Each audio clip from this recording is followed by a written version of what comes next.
Greetings, people. There's a reason why mankind can't wake up, okay?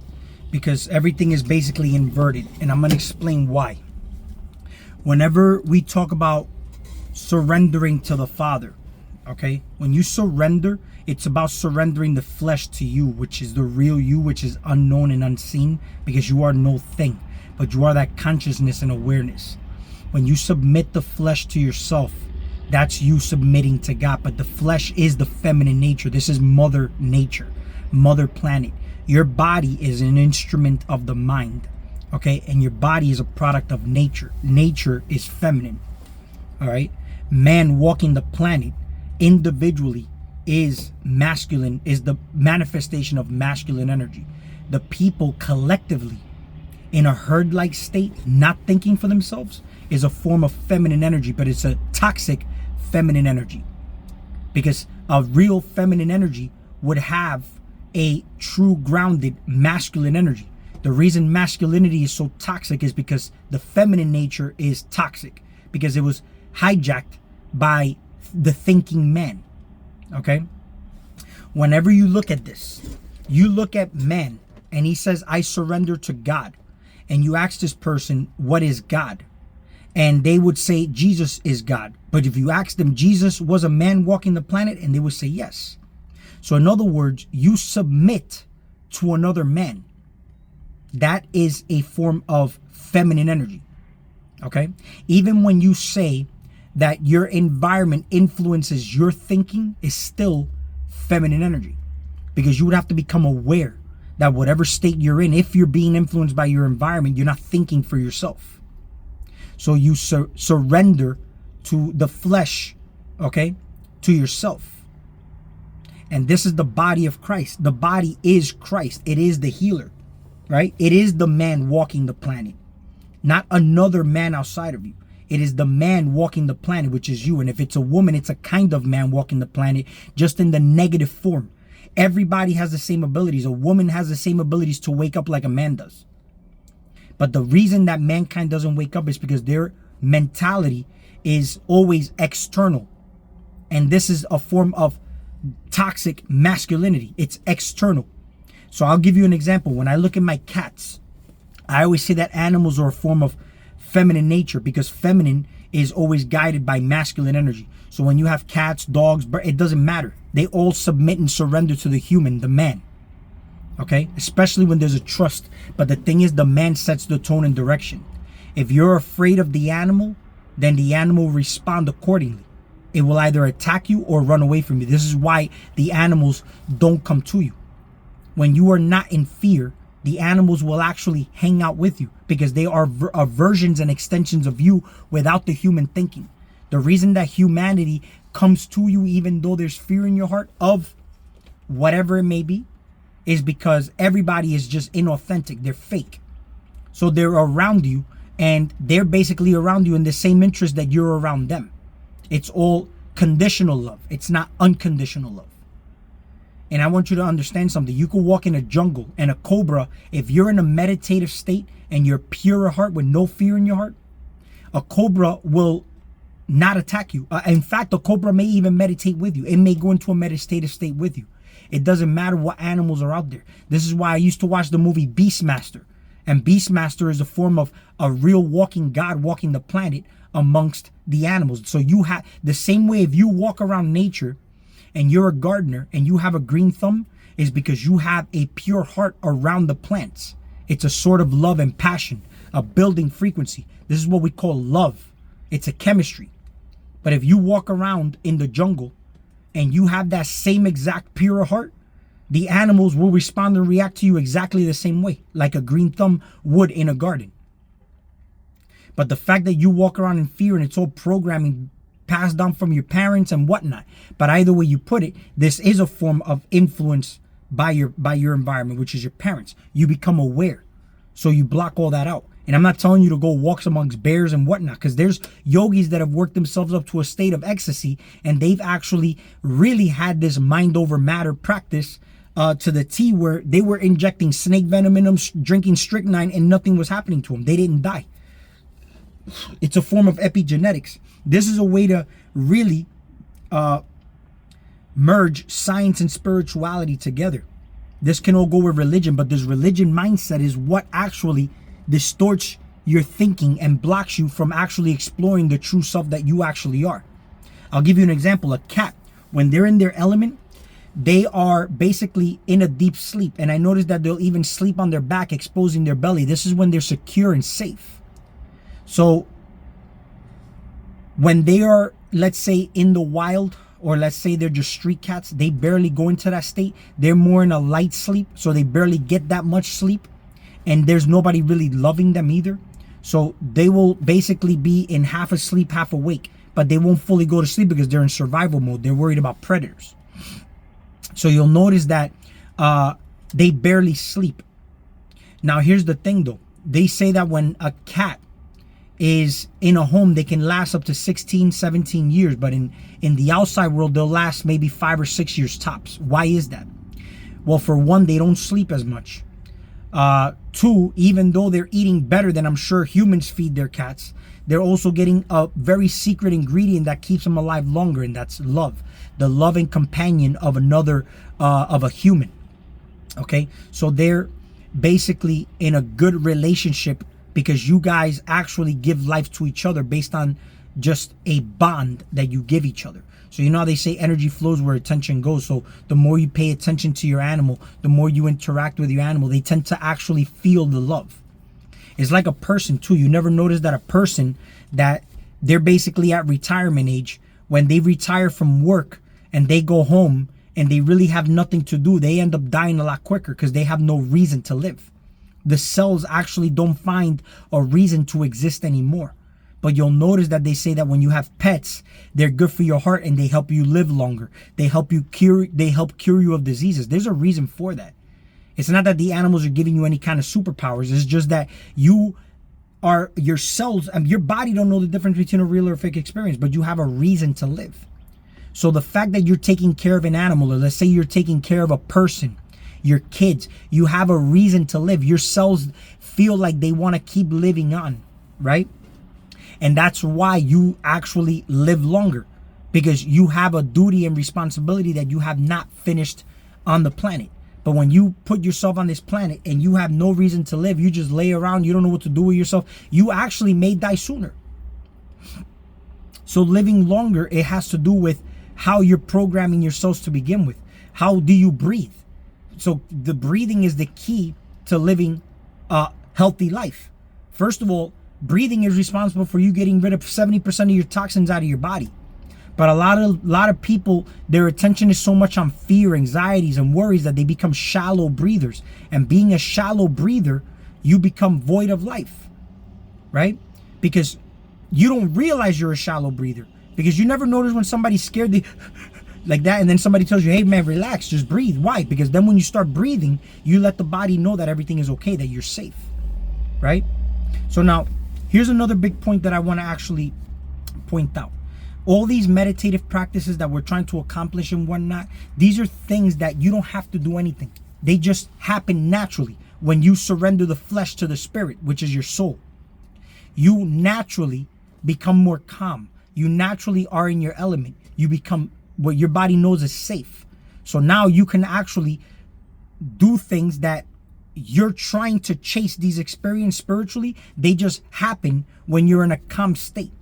This is why you have to meditate constantly, because you're trying to program your body and focus and strengthen that gray matter to focus muscle that keeps you distracted from the worries and anxieties of the outside world. That's why they tell you to focus on something, right? Because you're always thinking. The mind is always in mental activity, but the way you shut that down is fasting from the outside world. It could be done in one or two ways: through the meditative practices, because you close your eyes, you disconnect from the outside world, and then when you just observe your thoughts rather than resisting them, they tend to just vanish and go away, right? But also another practice is fasting, because what's happening in the mind, all this activity, is also happening in your gut. Because if your gut is dirty, you're gonna have a hard time meditating for that reason. You know what I'm saying? You have too many worries and anxieties, and then you tend to fill those voids with food, and you energize those voids every time that you eat, and that's why those mental activities just become way more erratic and way more aggressive. So that's why when you're meditating and you're noticing them, don't give energy to them, because you only give energy to them if you're entertaining them, if you're associating with them. What you do is just observe them, like they're just there happening. You know what I'm saying? And observe, just become an observer of all things, and you'll notice things start to change. Now the body starts to respond in that way, because if you notice, when you're trying to come out of body, weird things will start happening. Your nose will start itching. You're fucking, you may feel like you want to move. Something's happening, right? And the reason that's happening is that your body is a separate entity to you. It's trying to test to see if you're actually still aware and awake. And when you, with discipline, withstand the scratching your nose or scratching your ear, you'll notice your body just goes to sleep, right? And the more you practice that, obviously you start to develop more of that self-awareness, right? So it's a difference now. You actually go to sleep rather than falling asleep. So in this instance, when you start to become one with the soul or the spirit, you're becoming one with God, which is what you are. Why do I say you're God? First of all, everything outside of your body wouldn't exist absent the mind. So even the God that you're talking about outside of yourself, if I was to have you describe it, it would not exist absent the mind. Because if you were never told about it, what would it be if you were never even aware of a fucking God in the sky, or the religious God you were told about? If you weren't told about the concept of good and evil. Things are always only bad is when you feel guilty about it. And when you feel guilty about it is because you knew you did something bad. So you're judging yourself.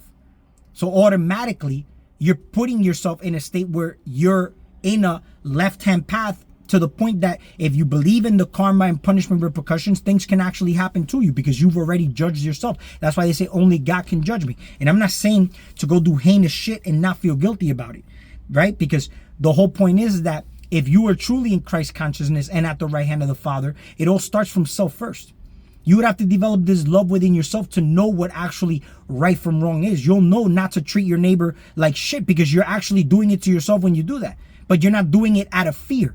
You're doing it out of a state where you wouldn't hurt yourself because you love yourself that much. The same way you wouldn't hurt your child because you love your child. You want the best for your child. A lot of people say they love themselves, but they lie to themselves. When they say they're going to do something, they don't do it. When they say they're going to start a healthy regimen or a better way of doing things, let's say a self-development program, they don't follow along with it because they truly don't take themselves seriously, and they truly don't want to do it. They truly don't love themselves, or they truly don't find the priority in finding the discipline to do that. You can find the quick motivation, but it doesn't mean that you'll do it because it's not backed up by any kind of discipline. So whenever we're talking about, let's say, development of self, and you have to understand, you live on this planet. People always think they have to do something. They always feel like there's something that they have to do. You get what I'm saying? And it's only because we're bound by this illusion of time, bound by this illusion of what a character of success is supposed to be. We're bound by this illusion of what society tells you is acceptable and how to fit in. If you really started to actually explore the deepest, darkest aspects of yourself, you'll know that none of these things that they show you and present to you as success and whatnot actually even really matters. What matters is what's within your heart. But if it is dark and heinous, right? You don't act upon them because that's you acting upon animalistic natures. That's you actually surrendering to the flesh, and that's feminine. When you have masculine energy, you set order and structure. You look at these dark aspects, and with awareness and consciousness, you know that the way this world is structured, it's not conducive to society. Then you would have to learn how to integrate the dark aspects of yourself. You would have to learn how to utilize these things to actually benefit yourself and actually help benefit others. Because the more authentic you are, that becomes magnetic, right? That becomes where people now start to actually pay attention to the things you're saying, because of the fact that you're exposing some dark ass natures of yourself, and you're attracting the same kind of people anyway. And the fact that they see that you're going through some things, they say, man, I'm going through the same thing, and they start to relate to you. Now they relate to you, and this is a form of relationships, right? And related means that you are attracting a vibratory state of yours. Your vibe attracts your tribe. Because I had a talk with somebody, and they say that, oh, you're not God because if I tied you up and I decide to do whatever I want with you, now I'm your God. And if you think about it, that scenario would have only happened to me based on a frequency match. So I created an individual in my life to become a frequency match for that to actually happen to me, right? But it doesn't mean I'm any less of a God. I'm still God. I created that scenario to happen. Now, what happens in that instance is all dependent on where my mental state is at. How mentally strong am I to actually endure the things that I'm going through? Because everything is self-inflicted. You're still at the end of the day always creating. And if you ask, what is God? God is a creator. Well, you're always creating, aren't you? You're creating, but people only think that they're creating is when good things happen. But when bad things happen, they say, how did this happen to me? All of a sudden, the victim mode switches on, right? So the reason I brought all this up, as far as mankind waking up, is to apply all these little things. Discipline comes from the word disciples. You always have disciples because you're following a calendar that's ran under a 12-month calendar. You get what I'm saying? It's all still an illusion of time. Why I say time is an illusion, even though you say, oh, I'm really actually experiencing time. Well, you could look at it one of two ways. My time could seem to be faster while somebody else could seem to be slowed down only based on the experience they're having. They may be bored out of their eyes while I may be having a great time. My time seems to speed up. And it's funny because even when I meditate, it feels like I'm in a meditative state. I felt like I was out for 3 hours. Meanwhile, I look at the time, I was only out for 20, 30 minutes.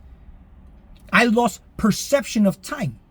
But yet when you're in that state, you're outside of space and time. So when you say God is outside of space and time, well, where the fuck were you at when you meditated? Where the hell were you at when my experience of time was different than yours? You see, we don't use these are common senses. It's just common sense, but common sense is not really too common because people try to complicate things that the simple things they just ignore. It's always written, it's literally in your face. It's plain as simple. So I brought all this up with, mankind waking up. We're chasing experience, but it's still of the ego. When you feel like you're trying to have a spiritual experience or you're trying to reach the best version of yourself, know that it's still ego. It's still ego. You're as perfect as it could be at this moment in time right now. Whenever I talk about self-development, I always talk about it in a sense where you're never done growing, because if you feel like you've capped out and done growing, you just set a limit on yourself. So for the thinking man, you would have to let him know that it's self-development in the form where you're always growing. But then yet at the really root, deep, fundamental level of it, there really is no self. It's just like money.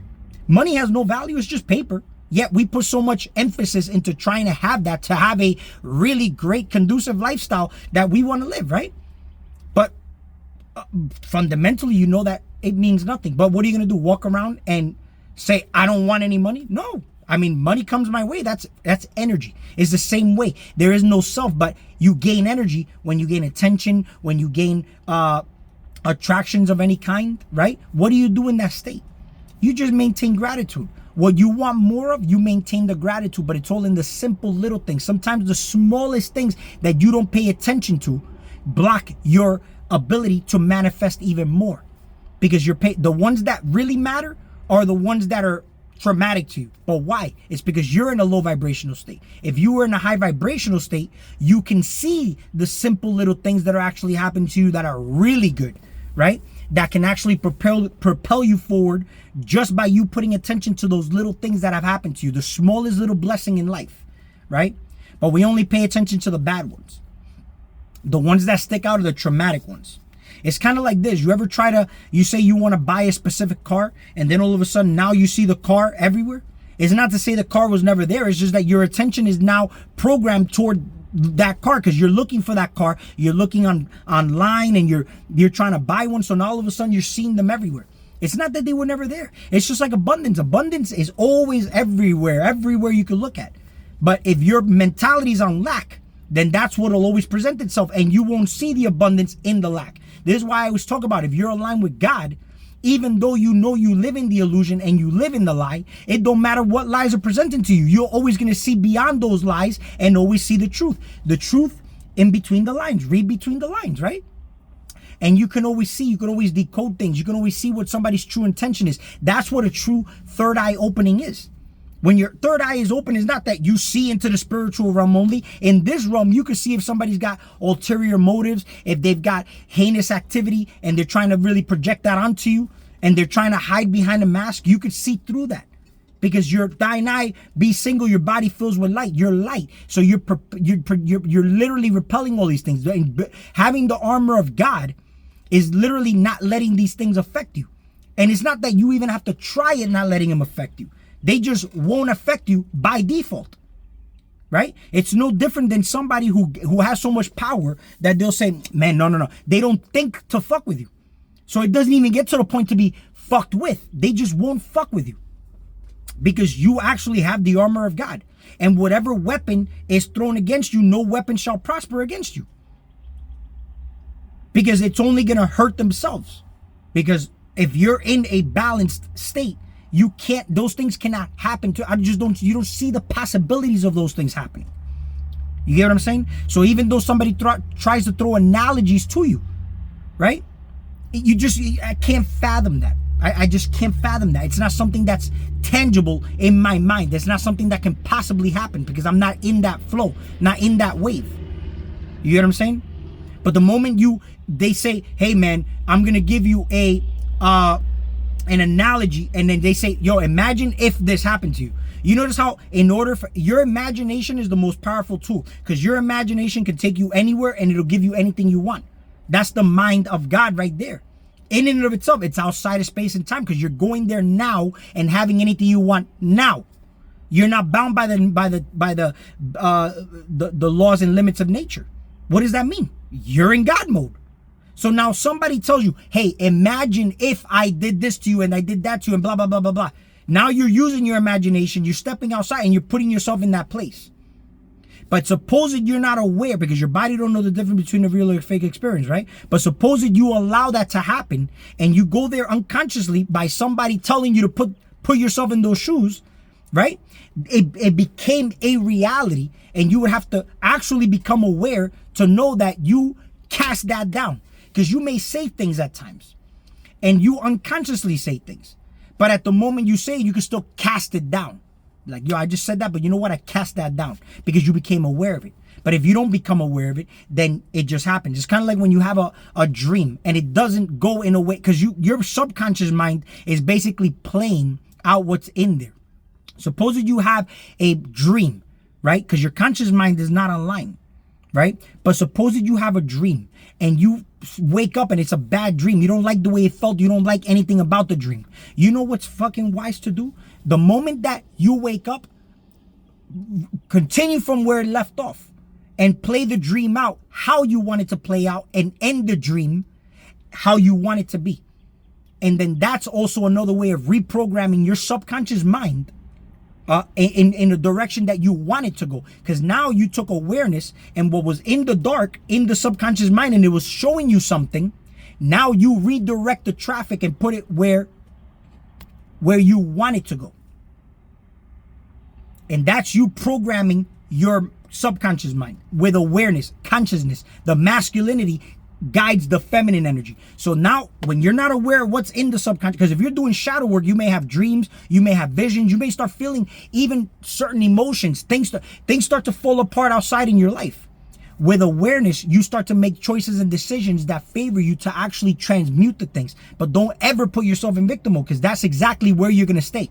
Because that's what if suppose that if the now moment is the only thing that existed and yesterday or tomorrow don't exist, nothing. You're just living in moments.